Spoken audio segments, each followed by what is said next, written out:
Grégoire Dupont, bonjour. Bonjour. Vous êtes directeur général AGA. Alors, il y a des agents généraux qui ont des profils d'entrepreneurs individuels.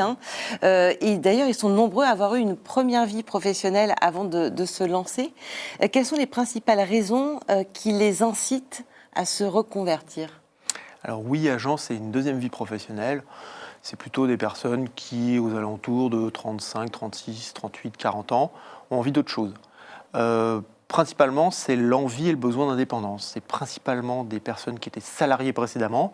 Ils ont envie d'un peu d'oxygène, ils ont envie de mener leur propre barque, ils ont envie de créer leur entreprise, de la développer, d'être leur propre patron. C'est le principal moteur.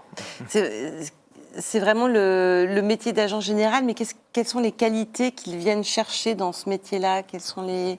Alors, vraiment, cette notion d'indépendance, d'autonomie, c'est numéro un. C'est numéro un. Souvent, ils viennent de profils de commerciaux salariés, avec plutôt des managements un petit peu serrés dans différentes entreprises. Et donc, ils recherchent ça, une autonomie, puis se retrouver un petit peu face à leurs responsabilités, parce que, en général, l'assurance, c'est des emprunts, c'est la responsabilité de gérer des salariés, de son activité commerciale, etc. Donc, c'est le saut dans le grand bain de l'entrepreneuriat. Quel dispositif existe aujourd'hui pour justement accompagner ceux qui souhaitent devenir agents généraux après avoir fait une première carrière ? Est-ce qu'il y a des formations spécifiques ? Est-ce qu'il y a des aides pour les aider à cette transition ? Alors, pour cette transition, déjà, il y a un acteur qui est évidemment très présent, c'est la compagnie d'assurance, puisqu'un agent d'assurance est mandaté par la compagnie pour vendre ses produits. Toutes choses égales par ailleurs, pour comprendre, on est dans le mécanisme économique, même si au plan juridique, ce n'est pas le cas de la franchise. Voilà, donc on représente une marque. Donc on a toute une série de sélections et d'accompagnements, parce qu'il faut convaincre déjà, premier métier de commercial, convaincre la compagnie qu'on est le bon agent pour tel territoire. Donc ça, c'est quand même un point. La compagnie elle-même met tout en œuvre pour que cette reconversion soit profitable et efficace. Donc il y a des mécanismes de formation. Tous ne viennent pas de l'assurance, donc de formation à l'assurance, et puis des mécanismes aussi de formation, d'information sur les mécanismes propres à la marque que les agents vont représenter. Ça, c'est tout ce que fait la compagnie. À côté, il y a d'autres dispositifs que nous-mêmes, en tant que fédération professionnelle, on porte. Pour ceux qui se sentent plus loin de tout ça, on a créé un MBA qui fonctionne comme une logique de préparation aux formations de la compagnie. C'est des personnes qui sont plus loin ou plus jeunes.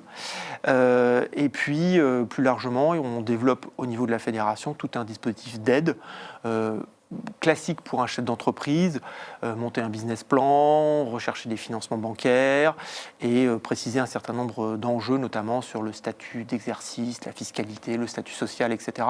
C'est beaucoup notre raison d'être. On essaye, nous, beaucoup de les accompagner sur la dimension chef d'entreprise. D'accord. De quel secteur viennent en général les personnes qui choisissent de se reconvertir en agents généraux ? Alors, ils viennent d'un petit peu partout. Il n'y a pas de profil type il y a quand même un profil type. C'est souvent des commerciaux, des hommes ou des femmes qui aiment le contact. Alors, pour donner quand même des profils, alors il y a des profils médiatiques qu'on voit. Il y a un certain nombre de sportifs, dans le monde du rugby, dans le monde de la natation, qui prennent ces fonctions-là. Bon, c'est pas des autistes, c'est des gens qui aiment communiquer. Contact, voilà. Ouais. On a des personnes, c'est les plus emblématiques. On a quand même beaucoup de personnes qui viennent des métiers du commerce, comme je disais, et de la commercialisation. Alors, on en a un certain nombre qui viennent des périmètres assurantiels, qui étaient salariés, commerciaux ou inspecteurs dans le domaine de l'assurance. On a aussi un bon contingent qui vient du domaine de la banque, qui était chargé de clientèle professionnelle, responsable d'agence. Et encore une fois, là, ils viennent chercher un petit peu d'air, parce que le management bancaire notamment, mais aussi en assurance des métiers commerciaux est très précis. Mais on a aussi des commerciaux dans le domaine du service aux entreprises, dans le domaine du service automobile par exemple. On a dans la zone rurale des personnes qui peuvent être commerciaux pour des marques de tracteurs, pour du matériel agricole, pour de l'informatique. Voilà, c'est assez large. On a une grosse majorité banque assurance quand même, mais quand même on a 40%. Ils avaient quand même un petit profil avant qui était prêt à... Enfin, qui connaissaient les assurances de près ou de loin, quand même. Pas nécessairement. Ah ouais. Alors, sans que les statistiques, c'est pas évident, on a 40% qui ne connaissent pas.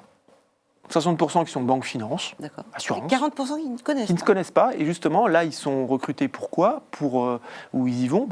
L'envie d'être chef d'entreprise. mais ils ont un réseau relationnel, ils sont impliqués sur un périmètre géographique ou dans une filière économique. Je prends l'exemple du monde agricole, évidemment. Quelqu'un qui travaillait comme commercial dans un concessionnaire de tracteurs, évidemment, il va plutôt être performant dans la vente de produits spécifiques pour le monde agricole, mais on peut multiplier l'exemple.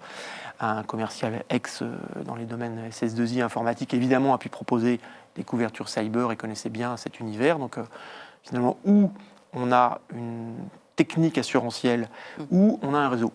Et après, faut travailler pour l'exploiter et devenir chef d'entreprise. Alors, le métier d'agent général est avant tout un métier d'entrepreneur. Comment les profils en reconversion s'adaptent-ils à cette dimension d'entrepreneuriat et quels conseils vous leur donneriez pour réussir? Alors, pour agent général, mais plus largement, on passe vraiment du statut de salarié à entrepreneur. Les fins de mois sont plus garanties, on peut avoir des chutes de revenus, donc c'est important que les personnes fassent ce choix de manière très éclairée. Pour dire les choses très clairement, à court terme, c'est des baisses de revenus. Pour une réussite professionnelle plus importante, mais voilà, mais à court terme, c'est du baisse de revenus. Donc vraiment, une grosse conviction de réussite. Il faut aussi, on le voit souvent, être un peu, entre guillemets, autoporté dans un enthousiasme. Il n'y a pas le chef qui va taper sur l'épaule, c'est bien mon garçon. Il faut y aller. Et il faut avoir une grande force de conviction pour emmener ses collaborateurs, qui sont peut-être issus d'une reprise d'activité ou qui viennent d'autres secteurs, et comprendre l'écosystème assurantiel qui est assez complexe et lourd. Donc il faut avoir une grosse envie d'y aller. Toute personne qui est motivée peut réussir, avec beaucoup d'exemples de personnes qui viennent de l'assurance, mais pas seulement. Un petit conseil, un petit truc en plus peut-être pour ceux qui se lancent? Qu'ils n'hésitent pas à venir voir AGA, c'est la page de pub, la fédération. Le vrai conseil, c'est d'aller voir des agents dans leur ville, dans leurs connaissances, pour avoir un vrai témoignage de la vie réelle et non pas la vie rêvée de chefs d'entreprise avec ses hauts et ses bas, beaucoup plus de hauts, mais aussi quelques bas. Le vrai conseil, c'est aller voir des chefs d'entreprise. Merci beaucoup. Je vous en prie.